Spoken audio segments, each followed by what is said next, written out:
Mm. Good morning, everybody. Happy Saturday. We back with the Sorry It's True podcast. It's your boy ARP. We got some work to do. We got some topics to cover. How's everybody weekend starting out? Bright and early. Some of y'all heading to work. Some of y'all chilling. Some of y'all hitting the gym. What's going on with everybody, man? Top of the morning, everybody. Shout out to the chat and everybody that's coming in. Shout out to some of our members in the building nice and early. Big Yellow, I see you. What's up? We have a new member, Kamisha Smith. We was chatting yesterday, wasn't we? Shout out to you, love. Welcome to the membership. Welcome to the gang. Everybody knows that sarcasm coming from a nigga like me, right? You tried it. I got some mods in the building, which means I can start working when I'm ready. What's up, y'all? Good morning. Good morning. Good morning. Yeah, happy to see y'all on a bright Saturday morning. I got so many errands to run today, man. I don't know how today is gonna turn out. I got people on their way to the crib right now because I got some work going on in the crib. I might even have to yo, do me a favor, hold on, y'all. I'll be right back and go open the door for some contractors that's coming in to do some demolition and some. I got some work going on, man. I put a lot of money into my crib. I've talked about that in the past. You know, building your environment, continue to put money into your comfort. But yeah, I might have to jump to the stream to go open the door for a hot second. We'll see how that goes. I don't mind if they're running late, to be honest, so I can finish this stream without an interruption. What else? Got baseball game action going on this afternoon. I got to get to the mall for three different situations. I got to do some shopping for upcoming vacation. Um, I had to put off Mission Impossible. I wanted to see it yesterday, and it was sold out. Well, it wasn't sold out. There was a couple seats that was there, but you know how they be the joints like right. You got to look up, straight up. I wasn't for it. I was just like, nah. Like the Mission Impossible series, I've been riding since it started. It's one of my favorite movie series of all time. There's no way I was gonna mess that up. I said, nah, I need good seats. So even today's was all messed up, and I got so much going on today, it wasn't gonna work either way. So I bought tickets for tomorrow. So I'm gonna be in a loop for Mission Impossible tomorrow. As of right now, I'm not watching any spoilers. I'm not sure if this is the last one that they're gonna do. I don't know, but I'm avoiding all spoilers. I'm avoiding all clips. I'm avoiding all news, and I will be on that tomorrow. All right. I am hearing great things about it, but that's what's expected because one thing about the Mission Impossible series, there's no bad movies in it. They're either great or classic, one or the other. Like they really do their thing in Mission Impossible. So I can't wait for that tomorrow. What else is going on, y'all? More members coming into the building. Misha, I see you. What's up, girl? Good to see you. What else is going on? Damn, T Wolves. Sweep? Sweep, though? I mean, it's the MVP on deck. You know what I mean? It's the MVP. I know everybody wants to rush Ant-Man towards being the face of the league, young, charismatic, highlight reel in the flesh and all that. I'll fuck with him. But when it's your turn, it's your turn. It might be Shay's turn, dog. I've been going for Shay ever since the end of the season. I want to see Shay. I wanted him to win the MVP, and I wanted to see him get his. It's his turn to me. You know what I'm saying? To me, I didn't want to see Joker win the MVP. I didn't want to see Joker get a ring this year. I like the storylines and the situations based on what's going on during the season sometimes, and that's who I ride with. I'm a players guy opposed to a team guy. I changed that long time time ago. Long time ago. But it's still fuck the Knicks forever, and I'm a New Yorker. Sorry. I'm sorry, y'all. I'm sorry. It is what it is. Is that my guy in the building? I need some battle rap support in here, even though this is my guy past battle rap. Show, what up, nigga? What's up with you, boy? I got Show Off in the building. He's up here with Fight Your Demons. What else? I got iBattle TV. Oh, yeah. What y'all think? I'm about to go crazy? Shout out to iBattle. Yeah, we're gonna do some battle rap. We're gonna start with some battle rap. I told y'all, battle rap shall never be abandoned on this channel, even though I'm a full-time blogger at this point, podcaster at this point. So let me tell y'all what we're gonna go over. We're gonna do let me see the title. I got Addressing Unbias, Organik, Chilla Jones. Some of that is going to be molded together for the most part. Organik has some tweets that turned into a lot of battle rap discussion recently. I want to add my 2 cents. Chilla Jones had a recent interview talking about the money in battle rap, and that was coming off of him being questioned about when Smack said, for lack of better words, there's no money in battle rap and there's no return and whatnot. And Chilla Jones addressed that talking from a TBL standpoint, right?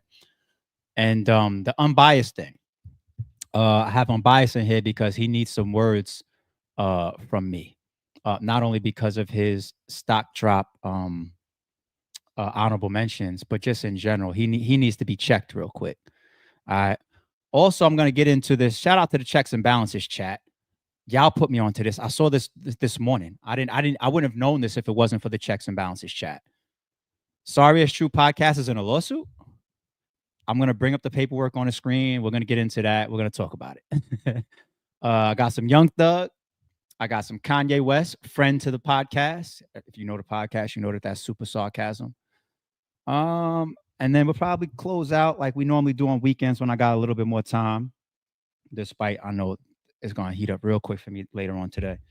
I'm going to do some movies. I got some comedy that I think people overlook too much. I got to do some music, not only for me as the hip hop head I am, not only for this podcast with consistency, but also for people like Three Letter Man. I'm just going to continue to just beat the shit out of him year round, until it's just not. I don't even want him to debate who has the crown from battle rap. It's not an overall hip hop crown. There's people that kill me. I've said that plenty of times, but in battle rap, I own that crown. Like that's my throne. The hip hop head out of who knows the most music and all that from battle rap is me. It's me. Three Letter got some fucking. He does some interviews with some of the artists and celebrities. He's got some great work. I'm not a hater. Great interviews with some legends, but because he's got some interviews, he thinks that surpasses me in knowledge, and I just that they don't add up. You know what I'm saying? So I'll get at Three Letter Man towards the end of the stream. All right, let's get to some battle rap, people. Did you watch Ali Sadiq's new stand-up ARP? Not yet, but I do fuck with him, and I probably will check that out. So I appreciate that you tried it, 215. Thank you, and shout out to Avis, one of our mods in the building too. Appreciate you, love. I got my mods. I got some members in the building. I got some battle rap people in the building, so I'm ready to go. Taught that anointed, self-anointed shit. Yeah, it is. It is self-anointed. There's not no competition like that, no sanction shit going on. It is self-appointed. I ain't gonna lie. I just look around. I've been in the space of battle rap for 13 years, whatever. As league on the battle, blog and all that. And I know these people. And I look around and I see what's going on. I just don't bump into me's at that caliber. I'm sorry. Three Letter Man tries. He's the closest to trying. Anybody else? Somebody else want to jump in the competition? Let me know. If YouTube let us do a versus, I kill one of these. All right. Let's play this interview from Chilla Jones responding to Knowledge's questions about money in battle rap and responding to Smack's comments about money in battle rap, I believe. Let me check this out. The bigger thing about that, and the thing that bothered me about that interview initially, I was one of the more vocal, I think, opposers to that notion when Smack said it. I did an interview on Hip Hop is Real. I did an interview with Three Letter Man. I did a few different interviews because there was a few different things I didn't like about that. First thing I didn't like about that is sends the wrong message to potential investors, and sponsors, right? If you're looking at trying to invest in Power Slap that UFC is doing, that Dana White is doing, and you got Dana White, or you got somebody who's very knowledgeable, a very integral part of that industry, saying, "Yo, I don't think there's no money in Power Slap. I don't see it sustaining itself too much longer. The contestants want too much money. We're not making a lot of money back. We got to do this. We got to do that." Like, as an investor, you're going to be like, maybe this isn't the best place for me to explore trying to invest, to put my money. Yeah. Which that can cause the culture more grief, you know what I'm saying, more stress. So even if Smack felt that way or feels that way, I didn't like just being so vocal about it, because his voice is so powerful. And then you have people like Joe Budden, salute my guy Joe, repeating those sentiments on his platform, and other bigger names, more millions doing it on their platform. Right. So it's like, yo. So it seems like battle rap really is dying. The people who are not in the culture, the people who are casual fans, are now listening to Smack or listening to the Joe Budden podcast and being like, damn, battle rap is dying out. You know, it's not these battle rappers are wanting too much money, and they're outgrowing the culture and this and that. And it's like, yo, there's really so, like, as a business person, as somebody that runs Pendulum 8, somebody that has worked for other people in the past and run their businesses and turn their businesses into $1 million businesses, I can tell you that business is all about streams of revenue and it's all about income, right? Mm-hmm. Return on investment has to do with how many streams of revenue you can create for your business. Yes. That's with any business, right? If you're a graphic designer, how do you market yourself? Do you market yourself to league owners who want to do flyers? Do you market yourself to rappers who need flyer artwork? Do you market yourself to promoters of venues who need flyers? Do you market yourself? Like, knowing the different markets and knowing the different spaces that you can thrive in is the foundation of any business. Right. So I'd like to think that I'm intelligent enough and knowledgeable enough and resourceful enough to say, okay, I can see that some other leagues are struggling in some regard.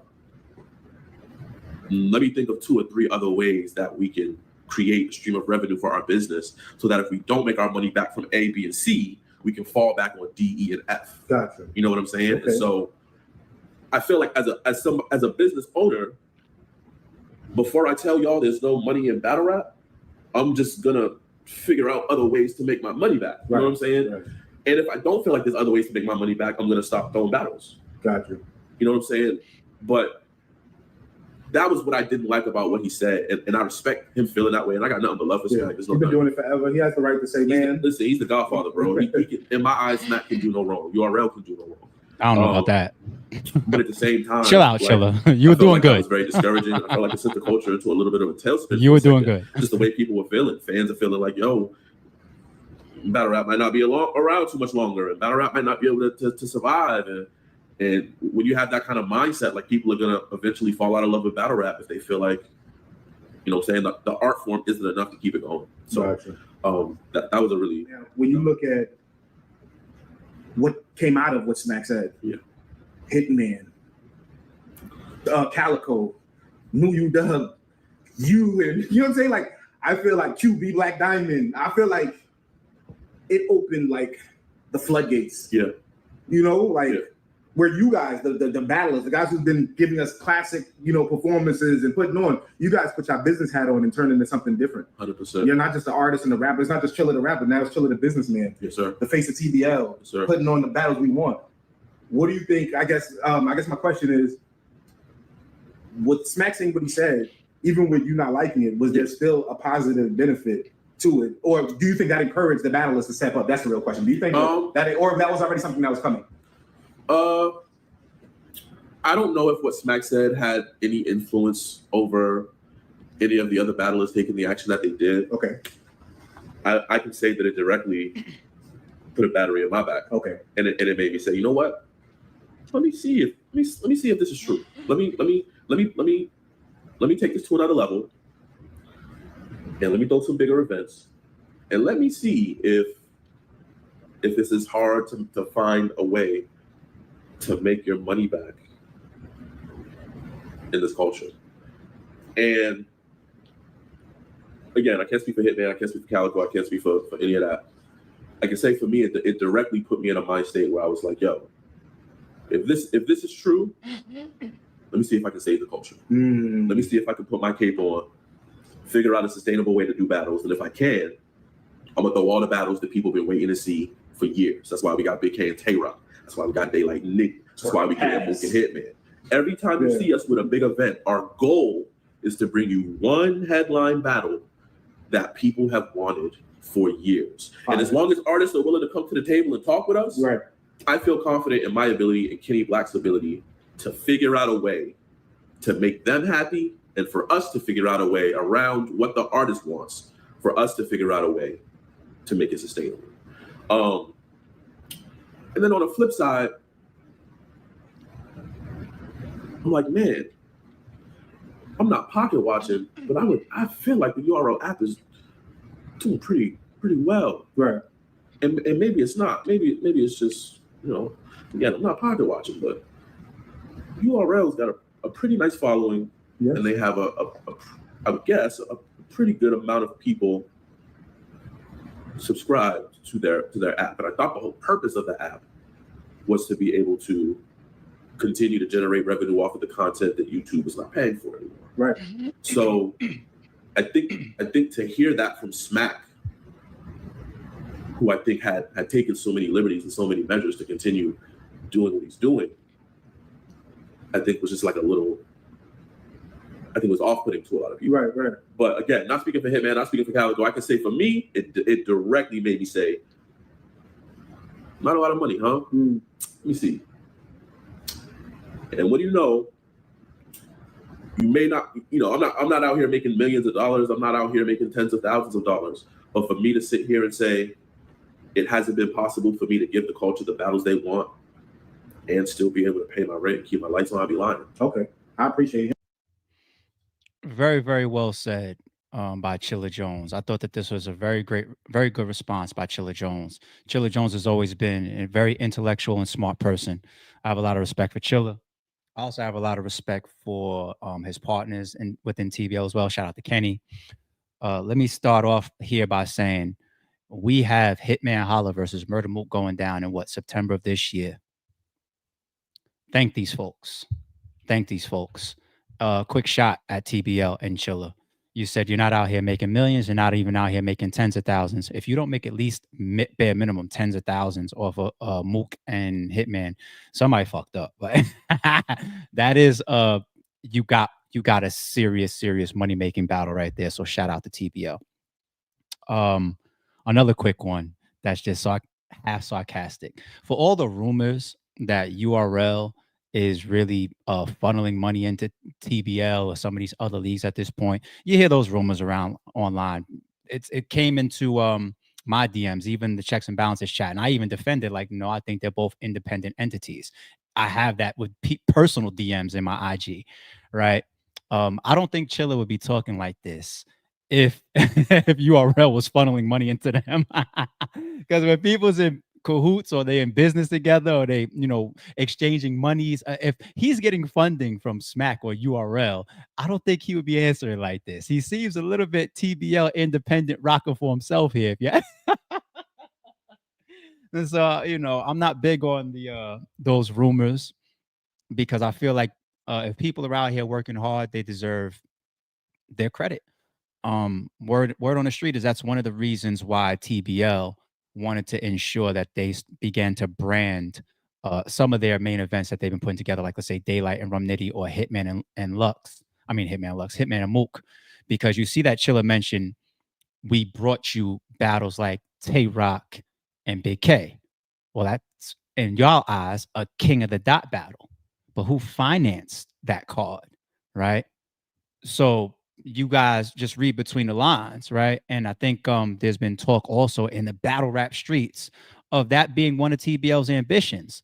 Like, we love to collaborate. We love working with our peers, but we also need to ensure that our brand and our company is being developed at the same time as well. And we're also getting what we deserve from the work, the effort, and the money that we put into battle rap.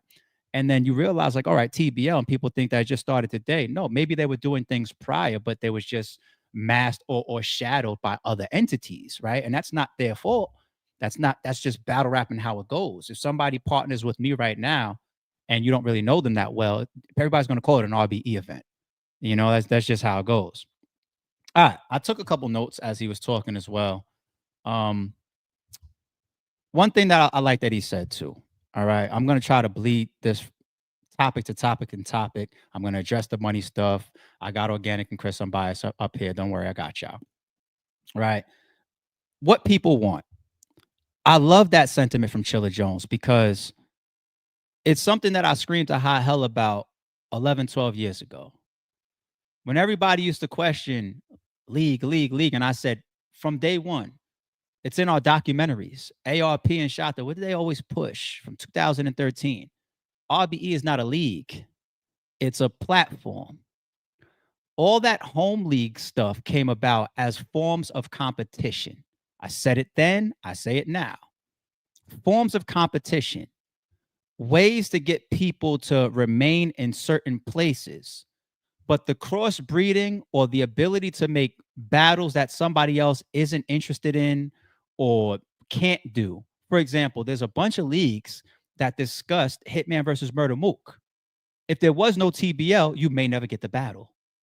If there was no King of the Dot, you may never get Murder Mook versus Tay Rock. I mean URL. Yeah, you may not get no Murder Mook versus Tay Rock. If there's no RBE, you may never have gotten to see Hitman versus Bill Collector. You know what I'm saying? If there's and the list just keeps going and going and going and going. All right. If there's no guerrilla warfare, does Lady Luck ever come back? If there's no Black Ice Cartel, do we ever get QP versus QP? We can just keep going of these timeless moments, to me, from what I see in battle rap, that this person isn't interested, this person doesn't want to work with that person, this person had a fallout, this person can't afford it, this person had the idea, the other person didn't see the idea. Who was thinking about bringing Murder Mook back in 2018? One league, Rare Breed Entertainment. He was gone for 4.5 years. I've always preached platform. The fans are the consumers. They choose to spend that $30, $40, $50, $60, $75 or not. It has to be what they see. The moment we try to make it too personalized, we have to turn that into marketing. When you make it personalized, like, I want to be number one on the block, I want to be the only one on the block, I want my product to be the standout, or even if it's not personalized, even if it's competitive, right? What happens is you start to make competitive based decisions or personalized based decisions. The consumers don't give a fuck about that. Now you can try to convince them that, hey, if Averb battles, he should only battle on this league. If Rosenberg Raw battles, he should only battle on this league. If Jack Boy Maine battles, he should only battle. You could try to convince the fans that. I look around, I don't see that, especially today. And all the battle rappers really needed was necessity to show you what that loyalty really meant once upon a time. Now let's get to the league owner thing that he mentioned. Some of these leagues now have been created out of just pure passion, love for the sport, and it possibly was in these people's capabilities to do all along, right? So shout out to them. There might be a couple league owners or leagues that came about based on necessity. I want to say both. I want to be fair. Necessity in that, that shop closed down. That shop retired. That shop ain't putting no work. Remember to see it in Pay the Full? Cameron said, man, shit ain't really pumping right now. He's like, what you mean? I had to drag him out the car. The dragging out the car is me starting my own league. Like, what you mean ain't no workout? We've been doing this shit for 12, 13, 14, 15 years. What you mean ain't no workout? And shit ain't really pumping right now. I'm only doing these type of battles right now. I'm only doing full circle right now. I'm retired right now. I'm only doing at battles right now. I'm only doing battles if somebody else is paying for it right now, right? Like all these different situations. What you mean? So you never know all the ambitions between a QB, a T-Top, a Calico, a easy to block captain. Well, we've heard some of these ambitions. I said Hitman, right? Who else? Chilla Jones. You know, it could be passion, it could be necessity, it could be both. They could all speak to their situation individually. But best believe both scenarios exist. But platform is something, it's been there. The fans have paid for that. It's been a very strong approach to battle rap. But the competitive nature veered us into home leagues, right? Now, you could think about, well, business-wise, it makes sense to certain people too, because you don't want everybody to have the same product, right? Okay. I get that as well. Now, when you have battle rapper A, like let me take a battle rapper that I can say legitimately is going to be consistent no matter where he is. Let's say a Hitman Holla. All right. Unless he's battling conceded, I don't really see a bad Hitman Holla. I see a good Hitman Holla show up on his own league, show up on URL, show up on RBE, show up on Chrome 23. Even Ill Will. I've seen Ill Will have classics in front of my face on King of the Dot when he battled like Big K. I seen him have classics in front of me on RBE. I just watched him go insane with Bill Collector, right? And so forth and so on. He got another one that he just had with Jada Nightwing. That was a classic. That was Battle of the Night, right? So when you got these battles, this is where the league coordination came in, or should have been stronger. In some cases, it was. There's the reason why I had a good relationship when I was out there in the field like that with Miss Gracie, with Organik, with Arsenal and L Wisdom and Ray Swag and Gully and Bishop and J Pro and Remy and whoever. You know what I'm saying? Like everybody, all these league owners. I had great relationships with them. Great relationships. Calico hit me a couple weeks ago. Hey man, I want to use some of your footage for a trailer we got coming up. I didn't even know what the battle was. I didn't care. It was green light. Salute to you. Then I see the trailer pop up as JC versus Aver. I'm like, oh, dope. We finally getting that battle. Key words, finally getting that battle. Right? If it's going to be a competitive lane, if it's already proven that we can't depend on 1, 2, or 3 leagues to keep the fans pleased with everything that the fans want to see, then what we need is the leagues to be more formal in the way that they approach the system. They need to be more coordinated in the way that they approach the system. And the battle rappers need to be consistent. If you have those two, you'd be surprised how much everything else would fall in line. Everything else would fall in line, right? I'm not trying to say everybody got to come to the table and say, yo, this is my date and these are my battles. I just want to let you know I got to check in with you.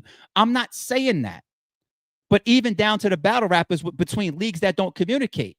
Hey, it's in my contract. I need this person free for the next 5 months because it's a mega match on the way and I don't want him battling nowhere else. Well, the battle rapper signs it. Cool. You know what I'm saying? And then the fans still get what the fuck they want because not everybody wants to come outside and pay for Hitman versus Mook. Or some people might have personal issues at a time with, like, let's say, Murder Mook. But RBE says, yo, let's go do this A-Verb situation. Okay? Or what if Easy, you know, he's like, yo, I need this Hitman battle at this point in my career. And it's like, no, I don't fuck with her. I don't fuck with him. I don't fuck with that situation. I got to go get this bread. I got to go get this battle. I got to go get these views. And then that creates but then Easy does what? He goes on to show up and show out every time he takes the stage. Fans get what they need every time Easy takes the stage, win or lose, right? They get what they need, right? You get your $50 worth, right? All right, now let's move on. Ganik's tweets. Ganik, I should have brought the tweets up in front of me. I'm tripping because I would have answered each one individual, or maybe not all of them, but Ganik has always been a very, very intelligent. He's one of the most intelligent league owners in here. He's one of the most experienced. He is to be one of the most respected. He's earned it, right? Ganik is just like any other league owner, okay? He has his biases. He has his self-ambitions. He has his rights. He has his wrongs, just like I do, just like URL owners do, just like Bags and Bodies does, just like Chrome 23 does, just like Black Mafia Battle League does. Everybody has their biases, their self-motivations, their rights, and their wrongs. You can't show me a perfect league owner. There isn't one. They don't exist. They don't exist. You have people that are very, very good at what they do and people that are shitty at what they do and people that are in the middle. You guys line them up. Okay? That's the 3 brackets of a league owner. That's it. It's that fucking simple. Organik put on the table things to revert the battle rap industry and culture from dying. Now, some of our alignment that he was discussing was organization, things being organized. I do respect his ideologies on the build-up factor.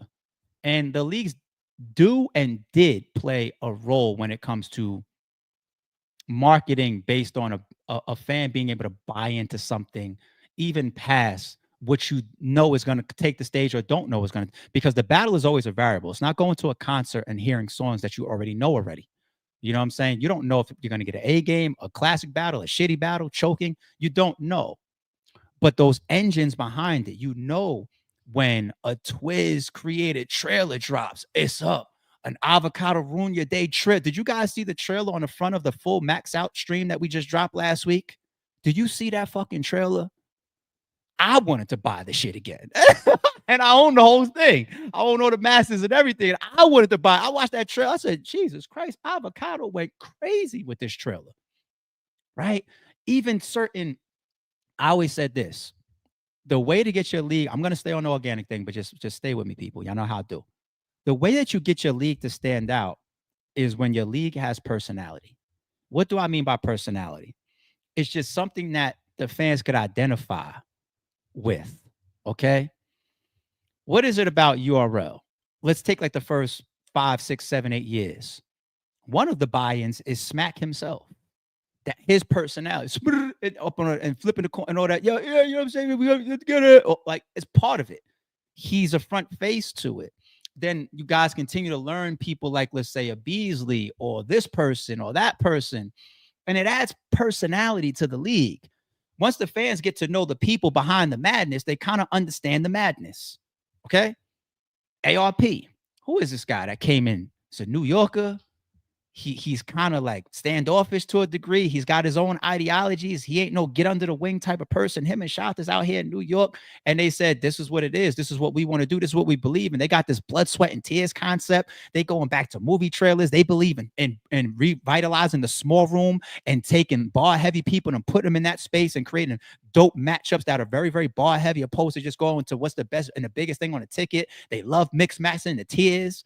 The fuck is this? How the fuck you get Averb to battle Adi Boom or Goods to battle Danger Zone or you know what I'm saying? Like personality. Black Ice Cartel. What's their biggest piece of personality?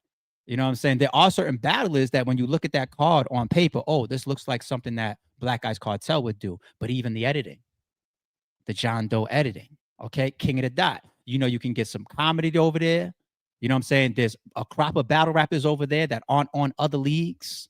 You know what I'm saying? Guerrilla warfare. You know that you might get a bunch of like a crashing mega event. Crown. Like if they continue the Crown series, right?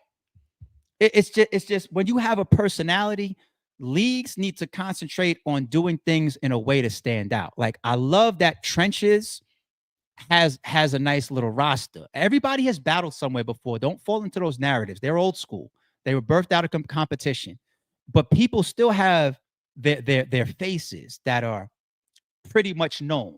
So if you look at a URL, I expect to see a Sue Surf, a Tay Rock, a Miss Hustle, you know, certain people that wave the flag, and some of them were drawn into the whole. All right, it's we got ops now, so there's a gangs now, so fuck RBE. Cool. But you wave a flag, right? When you look at RBE, it's flag wavers, not just me standing on the front lines. You see Show Off, you see Rosenberg Roy, you see Jims, you see Oops, you see Out of Time, even JC. I always forget this person's name, but he was one of us. Big Cannon, my bad, Big Cannon. Shout out to you. That's my nigga. You know what I'm saying? You got a lot of these guys that we said, this is what we doing, let's go. And that was like the front line of this movement, right? Later on, you got people like, well, not shouldn't even say, but you got Big K. You pretty much know he's going to be a mainstay there, even though he started from our second card. You know what I'm saying? Ill Will, same thing. You know what I'm saying? Later on, Hitman. People that really, you feel like, oh, they're aligned with Rare Beat Entertainment. I could look at King of the Dot and say, all right, Sharon, Ilmac, Roan, Pat Stay, Disaster, and see people that are aligned. Doesn't mean that I don't want to see Disaster go to URL and battle Tay-Rock.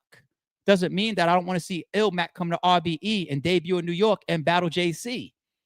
You see what I'm saying? Doesn't mean that I don't want to see Pat Stay battle Tay-Rock on URL or Pat Stay have what he claims to be his favorite battle rap moment ever versus Danny Myers on RBE.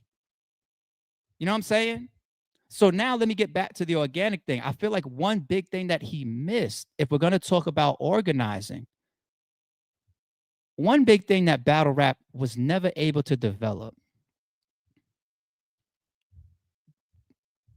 was having the fucking balls to stand sturdy and not have to concede to anything that is bad business or anything that harms the culture. Chris Unbias says this a lot too. He says, this is one of 1,000 examples. I'll use one of his. He says, a battle rapper should not be able to choke on this league or not care. Go into the battle knowing they don't give a fuck. We can see the difference.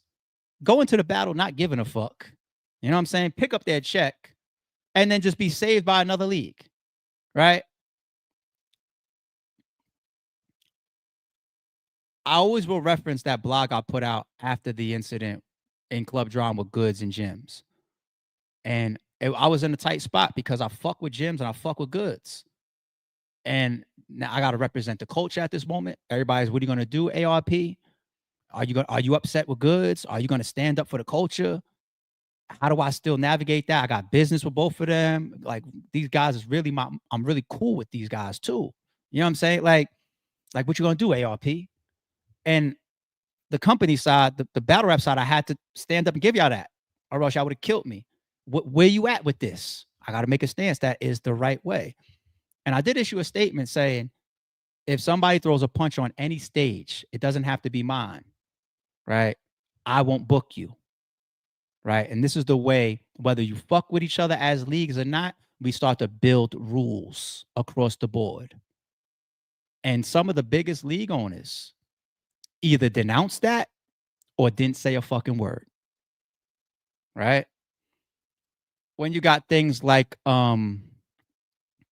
contracts allegedly that are purposefully breached, or anytime you see these battlers canceling, we laugh and we say more lucrative opportunities. That's like a known saying in battle rap. We laugh about that. You know what I'm saying? And if you think about it, where is the governance in battle rap? There's never going to be a fucking community or a unity or a union. Like I didn't think that would ever happen. All you could do is fuck with the people that you feel are real and have similar principles as you and are willing to be cordial and work together. So I have no problem saying, yo, Organik, I got this going on. Yo, Gracie, I got this going on. Yo, Rem, I got this going on. You know what I'm saying? I have no problem. I did that 1,000,000 times over. And showing up to everybody's shit, paying to get in, ass trap house, ass peso, ass no mercy. They couldn't let me in for free. AR, come on, get your ass in. Hell no, man. How much does this cost? AR, what are you doing? I'm paying. That's what I'm doing. I'm not walking. It's like sinners. I'm not going in unless you take my money. You know how they put up the means, take my money? That's me in real life. Ass peso sitting at his door collecting his money. AR, get in the building, B. It's sinners. I'm not walking past this barrier right here. I'm not doing it. If you don't extend your hand and take my money, real shit. And if we never had or developed as the gatekeepers, the bookers, the contract writers, the people that say yes and no, the league owners, the platforms, if we were never willing to stand on shit that said that right there is bad for the culture, we should all say no, then we was always going to have a messy environment that on a scale from 1 to 10 when it came to business was a 4. Always. Now, I swear to God, I looked for it this morning. I have so many USB drives. I have like 4 that's like tens of terabytes and shit. I went through 3 of them this morning. I was looking for some footage that I record. I swear on my life. I swear on everything. I swear on everything I love. True story. I just couldn't find it.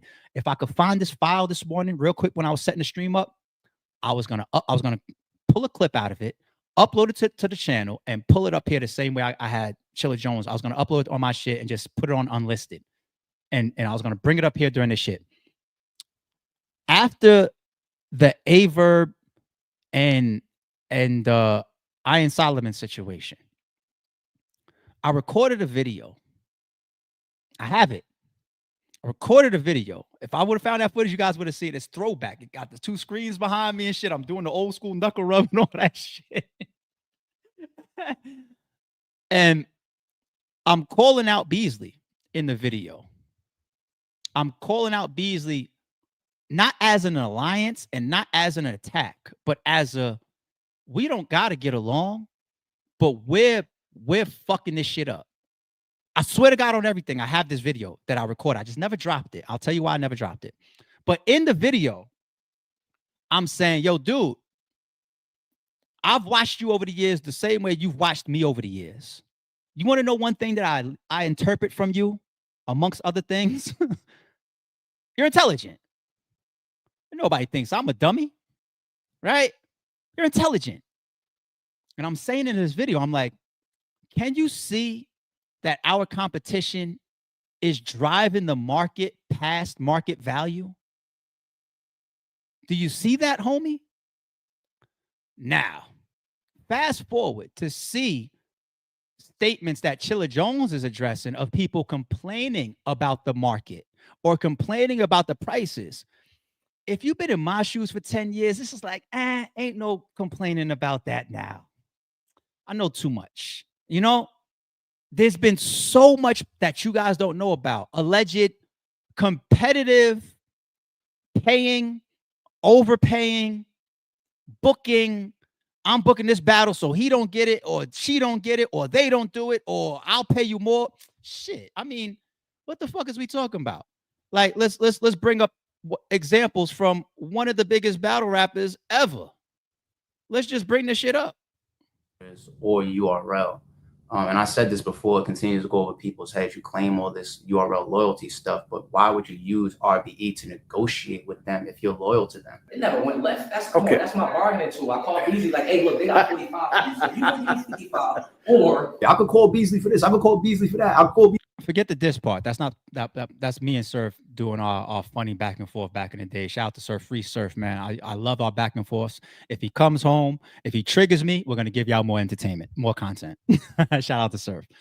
The only reason I put this video, that clip up there, is to show just one of many examples, public, because even if it's bullshit and it's public, it still drives narratives into the fans. It drives narratives into other battle rappers of this is what we all should be doing. People follow the leaders. People try to follow Surf. People try to follow ARP. People try to follow Smack. People try to follow Organik. People try to follow Hitman. People try to follow Lux and Mook. People try to follow Twerk and Big K. People follow the leaders. They take examples of what they've seen. There's a lot of pages that have been taken out of the King of the Dot book. There's a lot of pages that have been taken out of the URL book. There's a lot of pages that have been taken out of the RBE book, and so forth and so on. It's evolution of an entity that continues to evolve, and people looking back on the past and giving you a Nas lost tape saying, ain't nothing new under the sun. It's never what you do. It's how it's been done. 3 quick references for you, sucker. I didn't mean to call you a sucker. I'm just a mole. You're my nigga. I love you. But look at that jump. Sarcastic or not, 45,000 to 55,000. Even if he's lying, it still puts it out there. I can bounce back. I've had managers from some of the biggest battle rappers. I don't really deal with too many managers in battle rap. They're really not needed. But there are a handful of battle rappers. Number one, they don't communicate and do business very well, so they should have somebody between business. And other times I just accept it like, all right, I'll deal with a manager. You know what I'm saying? But I don't think battle rap even really needs managers. If I could work with Hitman directly, I could work with and Cassidy directly. I could work with any of you motherfuckers directly.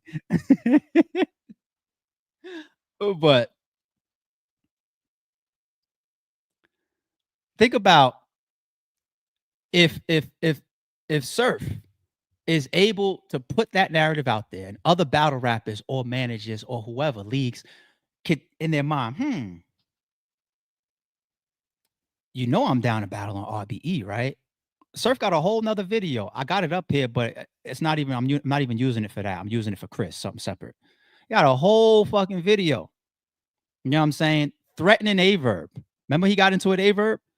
He was like, yo, if URL books Yoshi G or Averb, I'm battling on RBE. And then I did a video and I said, well, I'm taking that from you. You can't battle on RBE because I said so. Now go back to URL or deal with whatever you got going on with Yoshi and Verb. Once again, our fun little back and forth. Shout out to fucking Surf, free Surf. Right? But think about, Surf is one of the smartest people in here too, right? He uses his mind. He's cunning. He's smart. He's manipulative, right? Right? I'll tell y'all right now, if this happens, I'm going to RB. There's so many branches and chapters and layers to how business was changed and impacted due to over competitiveness. Competition is competition, and competition will be in any lane where multiple people are doing something that the fans could go like this about. Oh shit, wait, King of the Dock out. What? Oh, RBE got did what? Oh, your competition.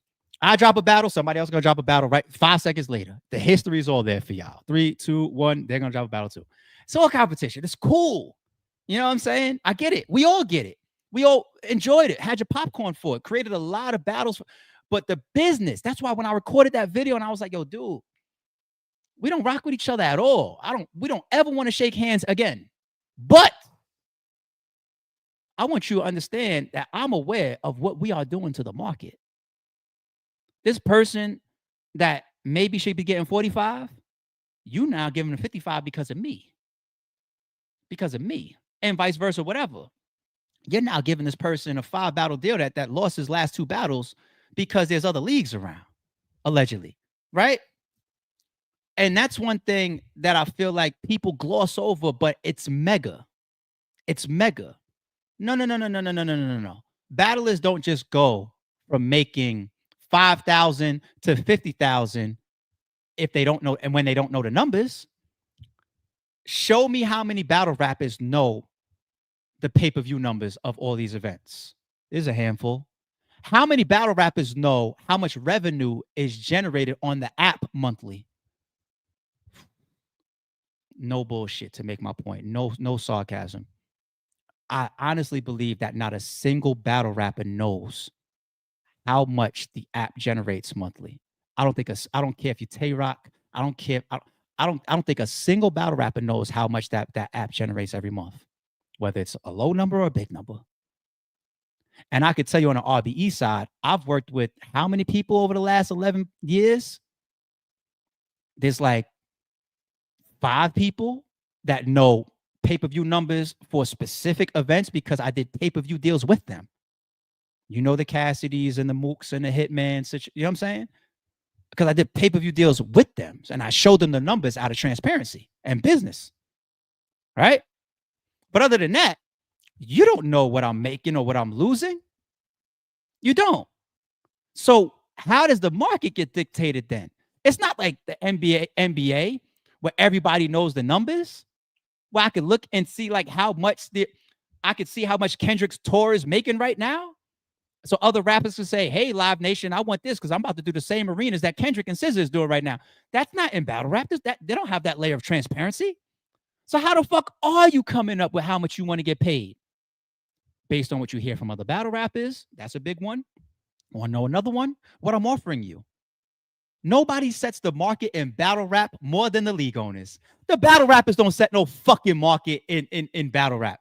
The market can be undergoing a reset right now. All you need is ARP to be retired, King of the Dot to stay on pause the way that they've been, URL to keep focusing on the app. And that's enough as long as the other big players in the space, the Chromes and the Power Moves, the Bags and Bodies and the Black Mafias and the TBLs, as long as they continue to set a good standard, battle rappers will have to get in line. The battle rapper that wants to continue to earn a check in this bitch that was once making $40,000 when Caffeine is here, if he wants to battle again, now he's got to take 10. We set the market, not the battle rappers, unless they become league owners. So the niggas not holding their nuts up for rights and wrongs in battle rap, plus the impact that you guys have no clue of how strong it was of the competitive nature amongst leagues, putting the market in such a volatile up and down position. God forbid you tell this battle rapper what I'm paying you, because I'm not even supposed to be paying you this. Why is that? Kendrick and SZA go out on tour. They know what's going on up front and all. Hey, this is what I'm doing. You know what I'm saying? There's been times literally in battle rap, niggas get mad. Like, they'll do not tell this nigga, I'm giving you this. I'm gonna give your negotiations is better. And I think you do not tell that nigga you getting 5 and he's getting 50. We set that shit. We set it. League owners. So when the money is there in abundance, i.e. a sponsor or a mayor or another entity or another company, whatever, and it's not painful to reach and then place, and that goes for every league that handles business. If it's not a problem then, or if you're doing it because I need this battle before they get it, I want this negotiation because this battler is doing what Surf just did in the clip I just sent you. Whatever the reason is, the moment you hand that money over that you wasn't paying yesterday, the battle rap market moves faster than real estate. You know what a comp is in real estate? You look at this house on the block and say, you're worth $500,000. So when we sell yours, which has similar specs, we're going to aim in the same area. You can't do that in battle rap because this house and this house and this house changes every week because of the leaks or because of people I don't even know. Like, shout out to Rem. When Ren came in and she paid those girls what she paid them, some of them were worth it and some of them wasn't. And she complained about it after that, right? She overpaid. Same thing goes for the niggas. Some of them deserve it, some of it don't. And some of them don't even deserve it unless they're in a certain situation. Yeah, when you're battling this person in this main event, on this league, in this type of promotion, on this type of card, then you could get maxed out. But when you go over here, you battle this person, or you're not a main event, or it's not you're the B side or whatever. I really think I need to pay. That's battle rap all over this, and we're the ones that control it and set it, and we just haven't historically been good with business. Some of the biggest league owners just throw money around. When you see Chris Unbias keep saying abuse the plug, that's my shit. This is my first shot at Chris, and I got more for you. That's my shit. I'm the original source of that. I taught that nigga that. Abusing the plug. That's my original video. He can't show you one before I started saying it. Don't make me clip it up, nigga. It's my shit. I'm Chris's daddy when it comes to fucking blogging, all right? I say what you blog about, nigga. Yeah, now I got to get you now, too, for this fucking stock drop. Is it time for Chris? Is it time for Chris? Let me go to Chris for a second. Yeah. You got some fucking nerve, nigga. Stop, drop, honorable mention. He has the nerve. I'm not for your clicks, nigga. I'm not for your clicks, nigga. I don't give a fuck about your stop, drop, nigga. You know and I know. I'm the one that you can't go back and forth with. For reasons that you know and don't know. What's on deck? Play with me, nigga. He gonna text me after this and say, "Oh, yo, are you serious or you joking?" That's how me and Jay Black had niggas. They didn't know whether we were serious or not. It's like, is he serious or is he not? Like, are they really into it? And like, I don't get it. Like, this nigga ARP, I don't know. Chris will have to figure it out. Am I serious or am I joking? You got some nerve. Let me go to this is what it's like to be a league owner, people. You know, in such a shitty, yeah, I said it, shitty industry. The shittiest industry I've been in multiple industries. It's the shittiest industry I've ever been in. Battle rap. All right. How dare you of RBE and their impact on battle rap? How dare you let us put in the 10 years that we put in, be the ones that frontlined a lot of the fuck shit that these league owners was too pussy to do.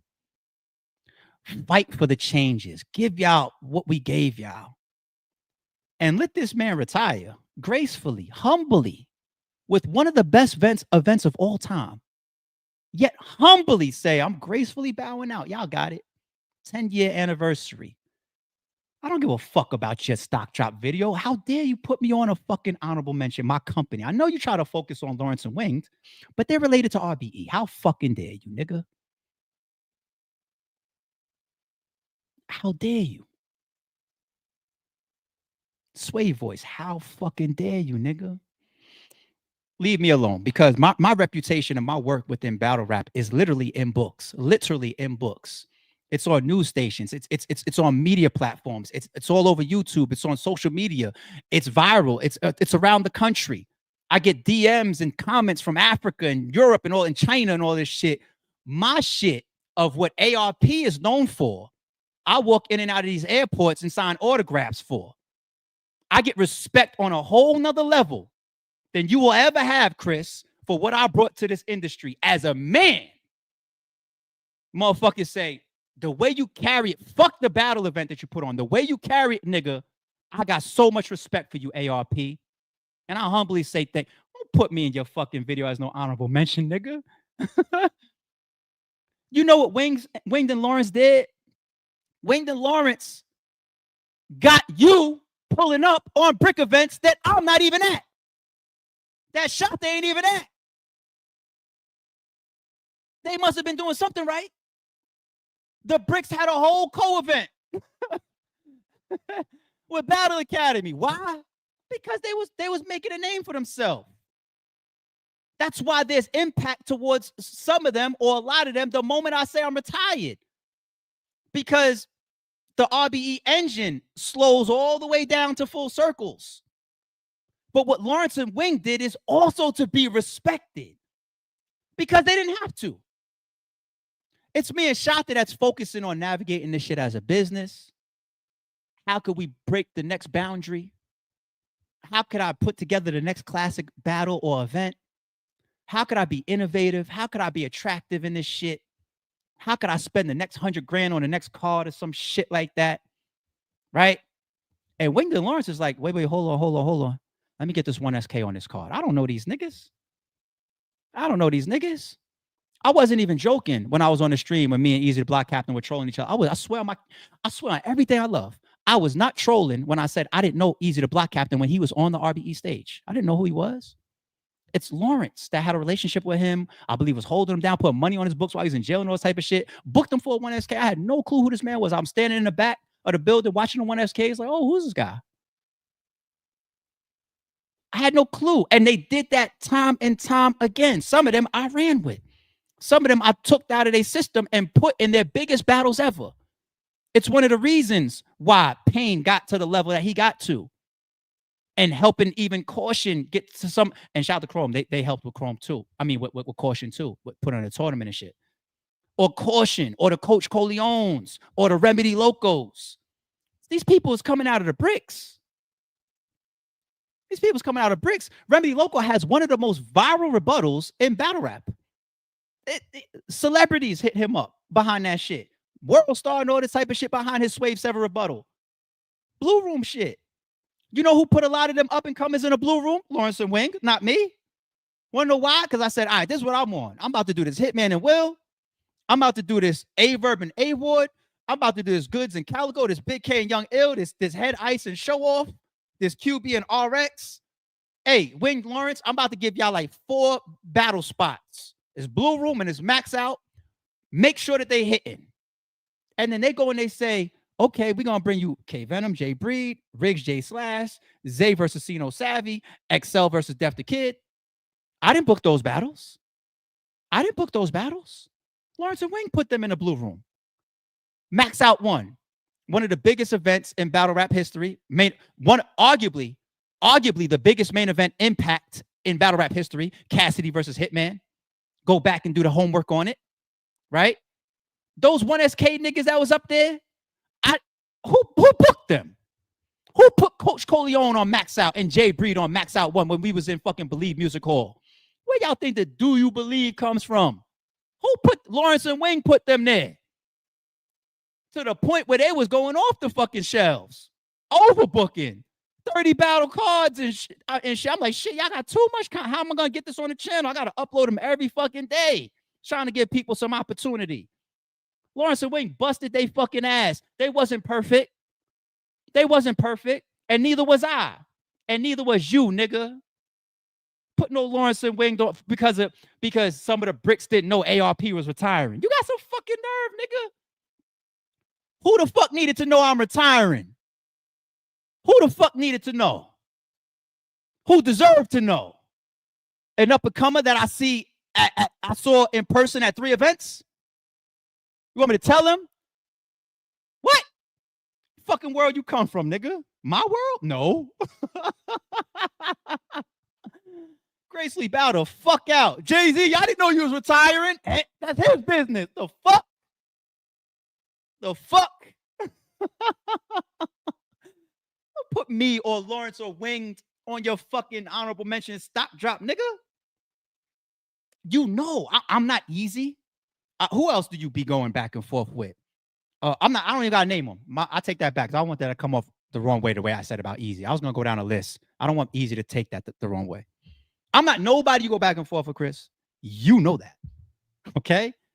I have what a lot of these people don't have: the platform, the history. Leave me alone, nigga. Leave Lawrence and Wing. Yes, I'm riding for Lawrence and Wing because all bullshit and sarcasm aside, people, all ranting aside, my legacy is what it is. and I'm honored to have the legacy that I have. But I do take an issue if Lawrence and Winged don't have towards this 4th chapter of RBE the legacy that they deserve to. Lawrence has done too fucking much to get into this 4th quarter of RBE and to be stained like that when he's been 11 years of what the fuck he's been doing for and within RBE. Winged, all the work that she put in on the ground, she's getting into personal shit, fights and all types of shit with people, managing battle rappers at times, and she got her own radio platform. She's on Spaces every fucking day trying to build a structure that had its rights and its wrongs. Winged wasn't perfect, Lawrence wasn't perfect, I wasn't perfect, but the amount of work that they put in, I know Chris and some bloggers like to say niggas never talk up when we speak good. You know that don't apply to me. Because I was just texting with Piper Boy last week. I was just texting with Vada Fly last week. I was just texting with Chris Unbias yesterday. I was just on the phone with Battle Facts last week. I tell niggas, I was just on camera when Rosenberg Roy dropped his Flowers video. I came on camera. I tweeted. First, I did the personal thing. I texted him. Thank you, my nigga. That Flowers video. Thank you. Then I tweeted it. Then I came on camera and said, thank you, Rosenberg. So I'm not one of them niggas that only pops his head out when it's time for negativity. I say my thank yous. I accept the good with the bad from people. But now I got to reverse it and say, motherfucker, you better give Lawrence and Winged their positivity along with your honorable mention stock drop then. Take your own advice, nigga. Nah, y'all. Fuck that round shit. Fuck you mean? Ain't no rounds. Do a video talking about all the shit that Wayne and Lawrence had to go through within RBE. Do that video. Let me see how much breakdown you could give if you really pay attention and follow all the shit that they endured and all the shit that they did, whether they had the process. Whose process is perfect? Motherfuckers talk every day about PGs or what's the shit from the fucking video game, the Crucibles, Doom. That's for Doom people. Ground Zeroes. What else? There's people that's gonna get into it with Easy. There's people that's gonna get into it. What up and comer don't have fucking problems or complaints? The fuck? It's not no perfect system. Season 1, season 2, and all the stuff that they were doing. It ain't perfect. It ain't perfect. I'll be the first to tell you they shit wasn't perfect. But they did a lot for a lot of people. I met a lot of people through Lawrence and Winged. A lot of people got buzz through Lawrence and Winged. A lot of people got paid through Lawrence and Winged. A lot of people got hot because of Lawrence and Winged. A lot of people ended up in blue rooms or booked by me and then paid by me because of Lawrence and Winged. I met Coach Corleone because of Lawrence and Winged. Fast forward now, I'm the one that called him, hey, man, you want to pop up for a full circle versus Big K or for Arsenal? The fuck? It's not supposed to be on everybody's resume. It won't be to battle and stand in front of, I got Big K and Arsenal on my resume. He's got more too, but I saw his talent because of Lawrence and Winged. Because of Lawrence and Winged. Do that video for Lawrence and Winged, man. How dare you disrespect Lawrence and Winged? How dare you, nigga?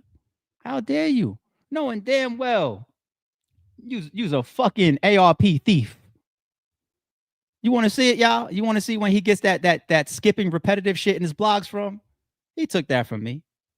He took that from me. Nigga, you can't be, don't you ever. Why not just choose to consolidate all your cooling and all your heating right there into the corner? Well, we don't believe you. You need more people. You toss a little AC unit into your window, got your whole mansion getting cooled down. Then you got your little space heater set up right there at the baseboard. You're good to go. If you made like $1 million since 2019, you might as well just keep all that in your pocket. Put all that money in the bank. What's the point of spending all that money on a type of crib that needs all that furnace and HVAC work? Well, we don't believe you. You need more people. The point here is efficiency. space heater, AC unit hanging out the window, you're done.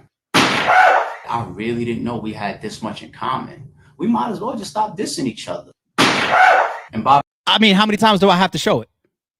You see how that clip played like 5 times, and it happens earlier in the video too. That's my shit, nigga. That's my shit.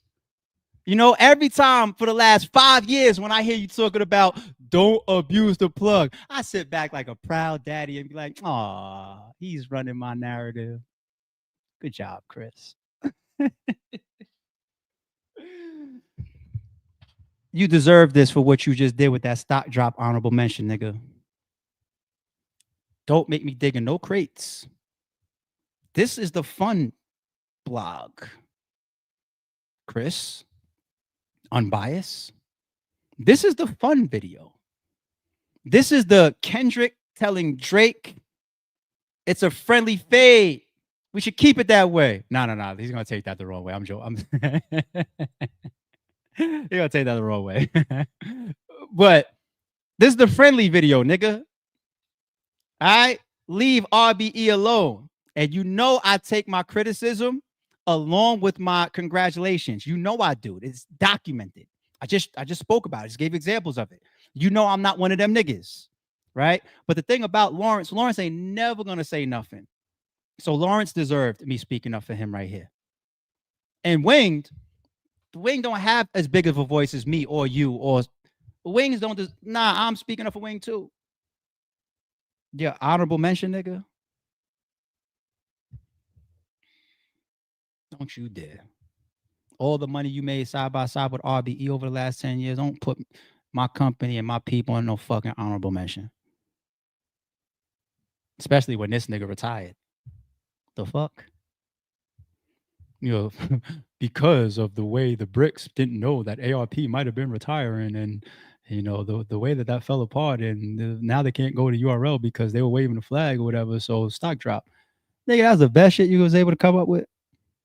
You know, I'm that one though. So careful with your response. I expect one, but careful. Tread light. I'm one of few that can threaten the fuck out of Chris. Tread light, nigga. All right. Let me go to chat. Shout out to the supers. Once again, shout out to Kamisha, one of our newest members. And shout out to Big Yella for gifting, one of our members here, for gifting 5 memberships on the channel, man. Who caught those? Jay says, talk heavy. And Jay says, what else? Cudi voice. Ava says, like Jolie said, let's go. DMV Doll. Shout out to all my members in the building. Says, let them know. Kelson, our member, says, finish your food, ARP. Jay says, only has 24 subscribers to your 468 level. Oh, no. Hold on, Jay. Hold on. Everybody stand down.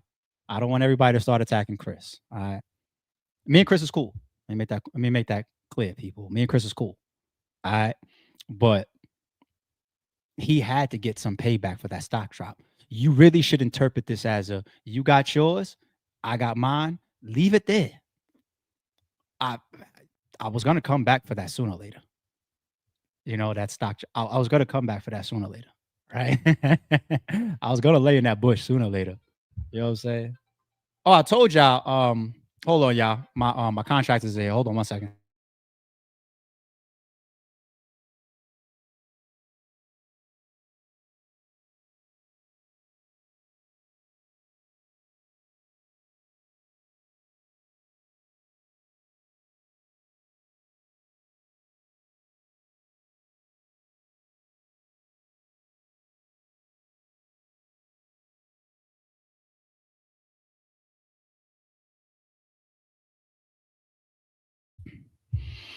Yeah, I told y'all. I have some contractors on the way. Damn, he's on time. I wanted him to be late. But yeah, nah. Come on, man. You ain't gonna get that. Nobody is getting that level of shit off on RBE when I got my own platform. Niggas ain't getting that off without a response. Come on, son. Come on, son. Come on, Chris.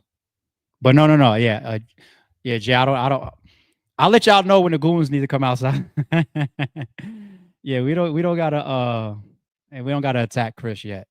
Leave him alone. He got his shit off. This was the response, and I'll let y'all know if it's up.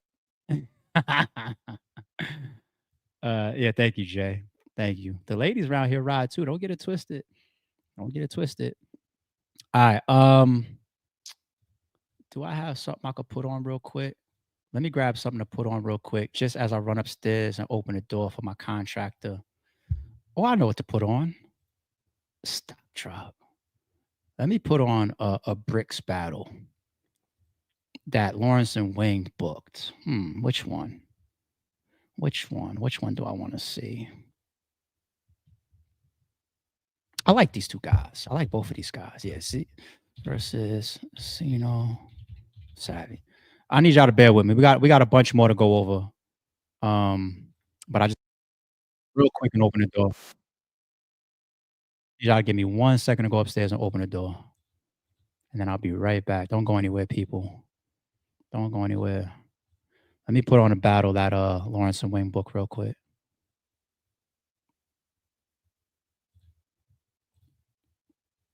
Okay, there we go. Next posted, I don't need no text dumping. Chadwick Boseman, see no death coming. Henry Ruggs, come on now, Henry Ruggs. I'll pull up on Max out, ready to wreck something, bitch. We got an 8-tray gangster crip in the blue room. Well, goddamn good is bathing Nate. We about to zip and drag see through the hood.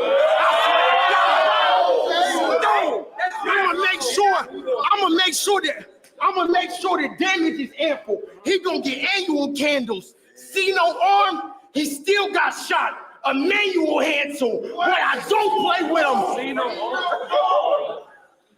See no arm, he still got shot. Emmanuel Hansel. We got Cody Carver from the Carolina Wave. Bitch, I don't give a fuck how we greet us. I lay him in the middle of hate. Sweet baby Jesus, the devil with green dreads. Shout out to Orderbeck. Shout out to Sino Savvy and shout out to Zay. Shout out to Lawrence and Wayne. Look at Wayne standing there right now hosting this battle. Shout out to the Blue Room. Shout out to RBE. Shout out to everybody that put work into RBE. Super, super appreciated. All right. Ain't no fucking stock drop. All right. So that's it.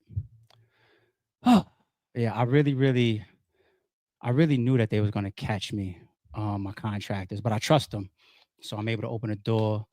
I had to open 3 different doors. Like I said, I want my RBE hat right now so bad so that when we clip this, for the Chris and the Organik and the Chilla Jones shit, I wanted my RBE hat on so fucking bad. But Wing was on her job. I appreciate that. If y'all give me a second, I really give me 1 more second. I gotta fucking find it. Hold on.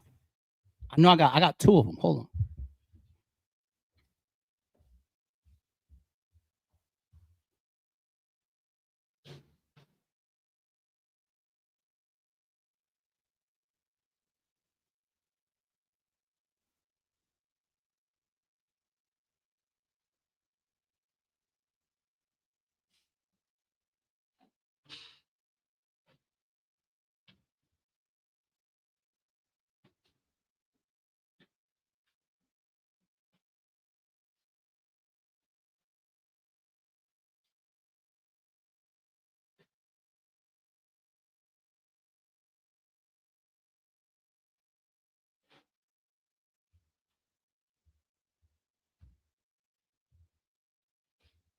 Listen in the background. Nah, I can't find it, baby. I could not find it. I could not fucking find my shit. It's all good. They're not on sale no more. So if you have one, it's a collectible. If you have one, it's a collectible. All right. What do we got next? I got Kanye. I got Young Thug. I got Diddy. I got the Daylight versus Joey Badass shit to still touch on. And I got this Sorry Shoe podcast lawsuit to still get into. Y'all ready to get back into regular scheduled programming, even though battle rap is still regular on this channel? I know that I don't cover day to day as much battle rap as I'd like to. You know what I'm saying? But I saw this, Avis. Shout out to you. Chris Brown bonded out. We did cover that, like yesterday or something like that, or the day before. But I gotta cover more battle rap. You see that we're uploading battle rap clips for y'all. You see that I put the stream up for y'all, the whole Max Out event for y'all. I think that was one of the dopest uploads on the channel. Thank you for everybody supporting that. Really, really appreciate y'all. But let's get to Kanye. Let's get to Kanye. Busta Rhymes, New York shit. Yes, Chris Brown bonded out. I'm jealous, Jadakiss. Yeah, because if you have one, if you're talking about the RBE joints, they're not on sale anymore. They're not on sale anymore. I actually, I could re-up the website. I'll think about it. If I get a bunch of comments below that y'all want me to bring back the RBE hats, I will. I wanted to fucking put one on for the rest of the stream because then I could show y'all like this. If y'all remember, I got a strap back and I got a fitted. There's two of them. There's two of them. If you have one, please DM me. I want to see some of the people that I probably got a couple of them on my gram, people that bought them and sent me pictures with them on, but I don't have enough of them. I should have really been asking for more people to send me pictures. I wasn't blogging enough back then to tell people that I was looking for that. But all right, let's get into Kanye West. And hopefully my contractors don't call me with no BS. That's why I was jumping back and forth to my phone when I left it down here. That they need me for something. Hold on real quick, people. Just give you a heads up. We'll be okay, cool.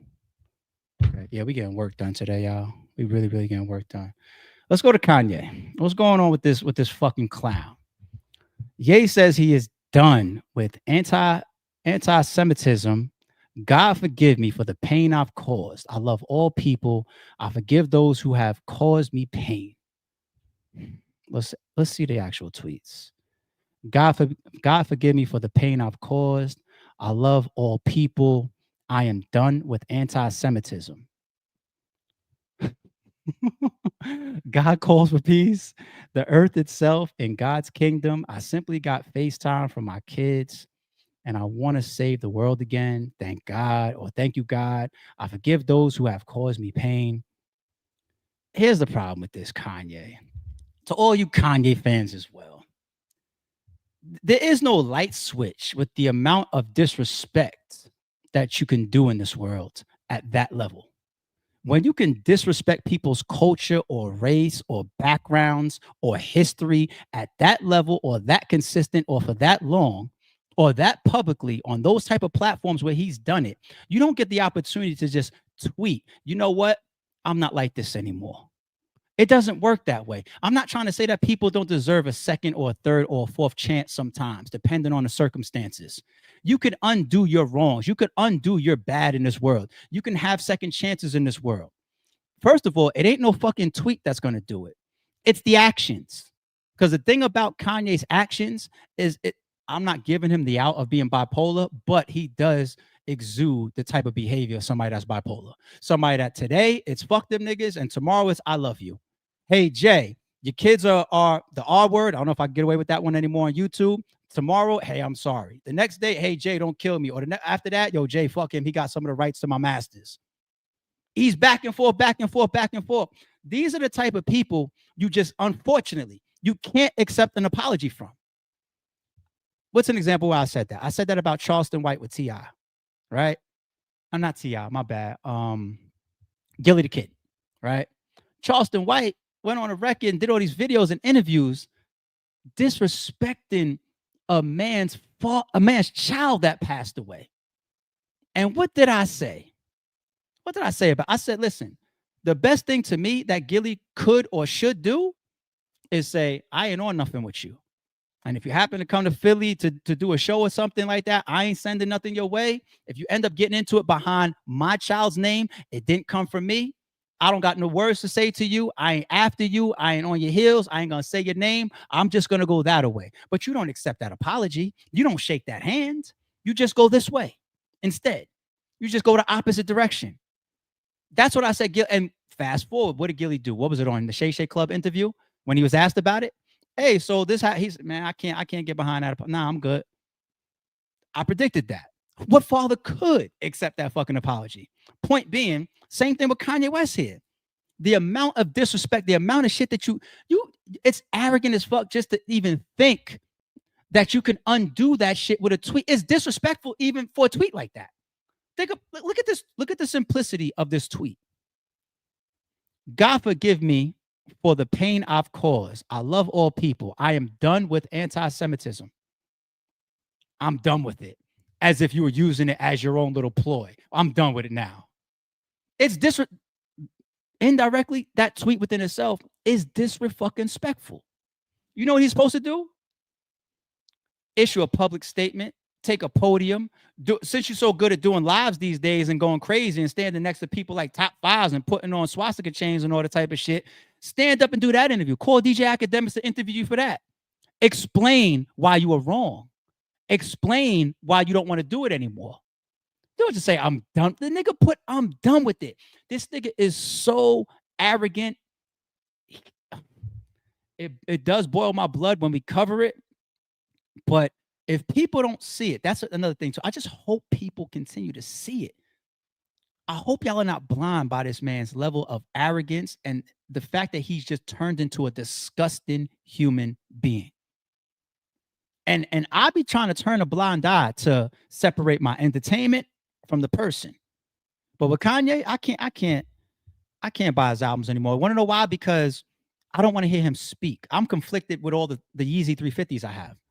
I gotta wear them. Like I could put the sneakers on just like they're Adidas. I can still wear the sneakers. If you ever see me in public, people, and I got some Yeezys on, don't be like, oh, look at ARP in public wear some fucking Yeezys. I'm telling you right now, I'm not throwing out all the Yeezy 350s that I bought. I got damn near every fucking color, right? I'm just gonna chalk that to Adidas. You know what I'm saying? But his music, to hear him talk and to hear him say certain messaging and whatnot, I don't know if I could buy his. I could listen to his shit. If he has a song that comes out, I'm gonna listen to it. I'm gonna see what's going on. But as far as investing, you won't catch me at no show, no Kanye concert, no spending my money on it. I can't spend my money with the man. I can't spend my money with the man. I just hope that a lot of people understand where that type of vibe and energy comes from. I've been consistent about this, about his fucking character and how disgusting it is and how much of a bad influence he is. And that's why he's in a position he is with his kids, respectfully, allegedly. The fuck you mean I'm done with it now? I couldn't believe when I saw this tweet, y'all. All right. Let's go to Young Thug real quick. Is Young Thug doing too much? Young Thug dragged to hell across the internet over Kid Cudi slander. Okay. Young Thug faced intense online criticism by calling Kid Cudi a rat on Instagram following Cudi's testimony in the federal case against Diddy. Young Thug ignited a digital firestorm after labeling Kid Cudi a rat on Instagram, a jab that since has been deleted but continues to circulate widely across social media. Damn, Cudi a rat, LOL. So this was Thug's tweet right here. Now the nigga, wait, where is it? Right here. Damn, Cudi a rat, LOL. This was on the 22nd, 2 days ago. Wow. Now look at some of the responses that he's getting from people. Look at this. Young Thug was wearing dresses, calling it art. I know he had a ball. I know he had a ball in jail. That's disrespectful. Young Thug a dummy. Young Thug calls out Kid Cudi for testifying against Diddy in a now deleted tweet. Damn, Cudi, a rat, LOL. So that's his shit. How is he a rat? He was subpoenaed to be there or go to jail like Thug used. Use that young brain of yours. So now hold on. Now this tweet is wrong. Just because you're subpoenaed, it is true that you can get in trouble if you don't show up. That does not mean that you don't show up and take the fifth, right? That's why one of Diddy's assistants was granted immunity, because they were scared he was going to plead the fifth, because he was going to possibly incriminate himself. So it was like, instead of you getting up here and saying, I don't remember or I plead the fifth, we want to give you immunity so you can speak about this Diddy shit, right? So you could plead the fifth, whether it gets you in trouble or not. And another thing that you can do is you can get up there and you could not say the things that would possibly help the prosecution. You could lie if you want to risk perjury. You have options. Even though you get subpoenaed and you end up taking the stand, you still have options. Okay. Now, when we covered Cudi taking the stand the other day, you heard what I said. I said Cudi's a rat. I don't know. Listen, I don't follow Cudi's fucking career to a T, but Cudi's a gangster or a street nigga or follow street code. I don't know that. When did Cudi start following street code? I did not know him to be. If he is, then y'all put me on, okay? But Young Thug, I think, is just has sensitivity towards people testifying on people that could help incarcerate them. It is crazy that it looks like you're taking a public stance in defense of Diddy. You got to be careful of that right now, right? But anything around rats, they've already tried the witness intimidation thing with Thug. Like, this is why people are so scared that he's gonna fuck up his probation terms, even though they got him on thin ice and some of the shits seem to be a little bit extreme. This is why people are scared for him. It's like, dude, the comparison that I want to use is like OJ, right? OJ got off for murder. They pulled the whole glove thing. He had that back then, that version of Brian Steele. He had Johnny Cochran. And he had an all-star team around Johnny Cochran, and they went to work, and OJ got off. But OJ didn't sit down. If you ever go through trial for a murder or a RICO or something serious that could have you in prison for years and years and years, and you beat it or you get off or you make, like, don't you think that should reform your actions night and day? I used to smoke weed. I don't smoke weed no more. I used to curse. I don't curse no more. People change when drastic shit happens. You just lost 2 years of your life. And they already showed him. They're trying to put him back. They showed him. From the other tweets that he had, look what the fucking the DA did. They went right back and said, yo, we think he violated his parole. We want him back in jail now for violating his parole. Gotta let him serve his back end now. And the judge luckily said, no, this ain't, I'm gonna let this slide. Nigga, you beat the case and then they just played with you 3 weeks after being outside. And he shouldn't diss no witnesses, no rats, no nothing. You could despise a rat. You could despise an informant. You could despise people that cooperate with the police. That's your right. And that's your lifestyle. That's your mentality. And to be fair, you probably feel like shit. I went through some shit possibly because of rats. And I possibly wouldn't have gone through it if it wasn't for rats. So you have your reasons. Look at Lil Durk. Lil Durk feels the way he feels about rats because it's a personal thing. I think with his father, it's a personal thing. You are welcome to that. I totally understand that. But that doesn't mean you need to tweet it. What the fuck do you need to tweet for? What do you need to tweet for? You can say to your personal fucking conversations or whatever. What do you need to tweet? Cudi, and then you even name the person. How about just at least being indirect? You can see Cudi took the stand. By the time the trial is over and he gets off the stand, you could tweet, damn, niggas is rats out here. How about that? You know what I'm saying? You have to literally say, damn, Cudi a rat, LOL. It's just not smart. I want to believe that Thug is much smarter than this. Speaks well. Navigated his career okay to me. From what I mean, I want to believe he's smarter than this, man. What the fuck is Thug doing tweeting shit like this, man? You haven't been out a year yet. It's not even like somebody being out for like 5 years and then tripping up and making a mistake like, oh, damn, I forgot I was supposed to get past that weed.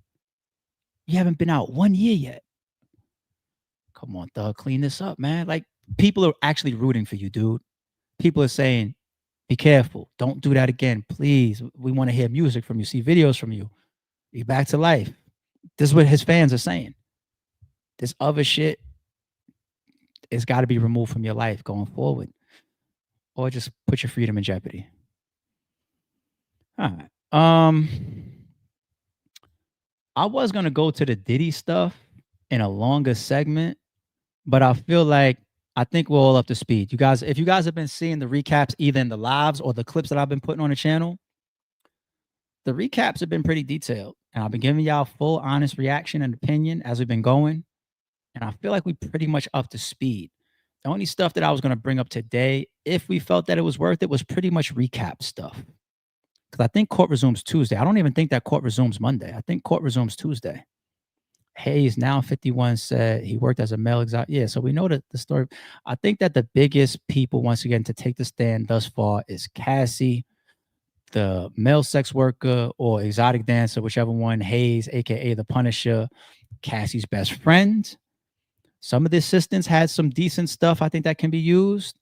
The person from the agent from Homeland Security, I didn't think that did too much. Cassie's mother, I don't think that did too much, right? Dawn was important. Dawn was very important to both sides. You know, there's a lot that has come out of this 2 weeks. So if we're going 8 weeks, you know, I expect not every day or every week to be as explosive, of course, as these first 2 weeks. They pretty much, it seems that they put their top 2 witnesses on the stand already. One could be Dawn, and of course, the star witness, Cassie, who a lot of this is based on, even in his fucking paperwork, even in the indictment. But, oh yeah, my bad, Cudi. Cudi is relevant too, yes. Cudi is not something that they're just going to them jurors are going to bypass. His testimony is definitely going to matter.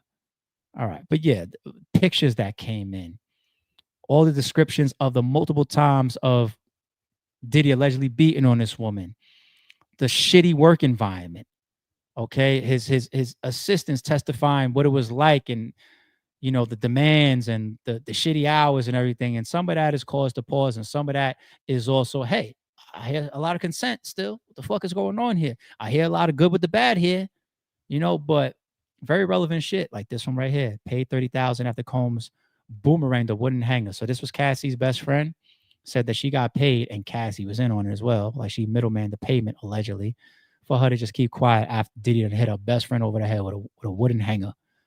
But former executive assistant to Combs testified he witnessed Combs be violent with Ventura while on a private jet in 2015. We saw that one. We read that one. She was on the floor allegedly screaming, "Damn, don't nobody see this? Don't nobody see this?" Yeah, she was crazy. The Kid Cudi told the jury about the Molotov cocktail. I seen the pictures of his car. Like, it's like a burn mark on the seat. I'm not trying to say it's nothing to sneeze at. You know, it's expensive damage to a Porsche, but I was expecting some, I guess, movie shit, like the whole car to be up, like, and charred and shit. Like when a stolen car that was used for a crime, you find it on the side of the highway. I thought it was gonna look like that. And he could have gotten that shit and drove it the very next day. So whoever did that shit did do a good job. You know what I'm saying? But all right. Recap wise, I ain't gonna kill y'all with the any Diddy chapters in the stream today, because I think that we did a lot over the last 2 years. We did a lot. We did a lot. So all right. Let me get to this one. The Sorry Shoe podcast and a lawsuit. Once again, shout out to Checks and Balances. Y'all put me on this morning. I was like, what the fuck is this? So we ended up in paperwork, and I had to find out how. And I went and did a little bit more back homework to figure out what's going on with the Sorry Shoe podcast. So this is a real exhibit in a real case, right? And what y'all sent me this morning, somebody's post here talking about Epic Records and some other context. And these are exhibits. And then you scroll down the exhibits, and somebody submitted this exhibit of the Sorry Shoe podcast coverage, right, in somebody's lawsuit. So you see, this is when we were talking about Future, Metro Boomin, and Kendrick Lamar being sued by Rodney O. And he said that he's owed royalties from the song "Not Like Us," or Like That, Not Like Us, for Like That, right? So we covered this, and I gave an extremely fair breakdown and fair assessment of this. Check it out; it's on the channel if you missed it. And this person captioned, shout out to Nicole Key 33. I really appreciate this caption though. She says, "Much respect to you, Rare Breed Entertainment, RBE, for breaking it down with clarity and integrity. You spoke on Rodney O's situation with honesty, balance, and respect, highlighting the importance of fairness in this industry without turning it into unnecessary drama. The way you reminded folks that business is business and people deserve to be paid for their work. Appreciate your voice in the culture. Keep shining. Hashtag respect. Hashtag hip hop commentary. Hashtag pay that man. Hashtag music business. Hashtag speak facts. Hashtag culture matters." I never saw this on my Instagram or Twitter or anything like that. I do get a bunch of notifications. So I never saw this from this person, but I do appreciate these words. And I think it's dope for us to have that reputation over here, people, us in our chat, you know, for trying to maintain as much integrity and fairness as possible. You hear me say it all the time. I think Diddy's a piece of shit, but to be fair, I don't believe it. You know what I'm saying? I always try to be fair and call a spade, whether I fuck with the person or not. There's footage of me on camera 8 years ago saying, in the midst of URL and RBE having issues, of me saying, yo, URL's the number 1 league. Because the moment I start lying or frauding, my credibility is shot. And when people do that, I tag them a certain way. That's not my character. So I always try to call fair. I'm going to be opinionated and I could be wrong, but I try to be fair and have integrity. So I appreciate this, but that I couldn't stop here, y'all. Checks and balances. When y'all put the screenshot in the chat, I said, wait, but hold on. What are we being used for? And I had to go back and re-up because I said, oh, so this is them continuing to prove their case. So the same way we've done all these paperwork reads, people, on the podcast, and even Drake did it, for example. You see how many reactors were like mad at Drake because in his initial lawsuit, he put a bunch of reactors like Kai Cenat and No Life Shack and a bunch of people saying like, look how many views they did. Look at this tweet and look at this video that did 500,000 views. And it was like, yo, don't put me in your shit, right? That's pretty much what happened with the Sorry It's True podcast. If you want me to go back and give you just a little bit of what I remember saying about that situation, from what I remember is this man who either owns a sample or a copyright related to the Like That song, he was approached by the label, I believe, not the artist. I believe what we read was he was approached by the label and they said, yo, we got this song. We want clearance because Future would be on the song. And then later on, he gave clearance and later on it came out and it had Kendrick on the song, another superstar. So that guy said, whoa, wait a minute. I didn't know nothing about that. I didn't clear that, right? And I said, that's not right to do to somebody. If somebody hits, I get these DMs too. Somebody hit me up and say, yo, can I take a clip from your battle and put it in a show that I'm doing? I don't be ODing. I just be like, yeah, I appreciate that, man. You know what I'm saying? If you want, just put some RBE credits in your video at the end or whatever. And it's all good. I appreciate when people hit me up and ask permission. You know what I'm saying? But when people ask me permission, if it's nothing that's going to hurt me or nothing like that, I'll be like, go ahead. You know what I'm saying? Now, somebody said, hey, I want to take Hitman versus Cassidy, repackage the whole battle, and put it on Netflix. I'm going to be like, wait, I need a piece of that. I need to be paid for that. That's different than saying somebody, I did that for Nick Cannon, for example. Like Nick Cannon reached out to us and he was looking for approval to get some Hitman footage and something that was happening. I don't know if it was Wild 'N Out. I think it was a different show. You know, Nick Cannon got his hands on a million different things. You know what I'm saying? And they still want to send me paperwork for it just to have proof so I don't flip on them later on, which I wouldn't, but they don't know me. They don't got to trust me. They're doing the right thing. Send me paperwork to sign, like, yeah, you signing off permission to do this. Oh, matter of fact, you know what I asked for? I say, hey, do me a favor. Just ask Nick when we got this battle coming up for Hitman versus Cassidy or Hitman versus Calico, whatever. Go ahead and throw it on your story just to fly it. That's all I asked. Yeah, throw it on your flyer, man. I mean, on your story, man, to fly it. That's it. That's all, man. I appreciate you, man. Go ahead, take the foot, use what you need. You know what I'm saying? So if you repackage somebody's shit or if you sell it in a way that the person didn't know it was going to be sold, somebody has the right to feel away. You know what I'm saying? So I think because I gave that unbiased, position on this, they use that in the paperwork to say, look, other people feel this way as well. On the internet, this is the response. And lawyers and judges interpret stuff like this. So I would have never thought a year into us doing the Sorry It's True podcast as it returned and then doing the type of paperwork breakdowns that we do, that we would end up in somebody's paperwork as a damn exhibit. I would have never thought that. But this is the case. Barry White Family and Trust versus these folks here. You see the parties here. You see there's exhibits here that they mentioned, the jurisdiction. All right. We're not going to break this paperwork down, but background of facts, songwriters, and here goes the song Like That.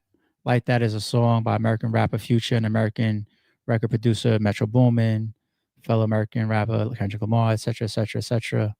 First claim for relief, copyright infringement, right? So I understand why they use those people, but thank you to checks and balances, because I would have never knew that we were in paperwork unless y'all seen that. Because I woke up worried. Like, I know I didn't do nothing to nobody, but let me make sure like nobody's gonna try to send me a subpoena. Like, what the fuck what's going on? So now we not in trouble, people. we good. All right. Let's get to it. I got a couple things down here to close out the stream like we always do. Just some fun things on the weekend. I don't do this during the week because I'd be more in a rush. And even though I'm in a rush today, I still want to keep this type of stuff that we do on the weekends. Music, movies, sneakers, miscellaneous stuff at the end. You know what I'm saying? Outside of the general topics that we do. All right. I'll start here. I still got some music and movies to bring up. But the reason why I brought these up is because I feel this is one of the best comedians to not get mentioned enough. Now, when we think about some of the greatest comedians of all time, my GOAT, it's not like basketball. Well, actually, I have a GOAT in basketball. My GOAT in basketball is Michael Jordan. I don't have a GOAT in things like battle rap, like not one person. I have a personal preference, maybe, but not somebody that I say that's the number one of all time in battle rap. I can't do it. In comedy, I got Dave Chappelle, right? But then there's other people that I would say top fives and top tens is Eddie Murphy, is Richard Pryor, is I like Kevin Hart. He's got some misses, but I think you put Kevin Hart, yeah, definitely in top 10, right? Who are some other ones?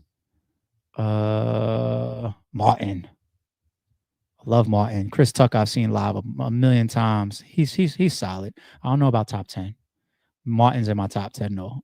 Yeah, I'll say off of 2 joints, right? You So Crazy and Run Tell That. Eddie Murphy is in my top out of just 2 joints, Delirious and Raw.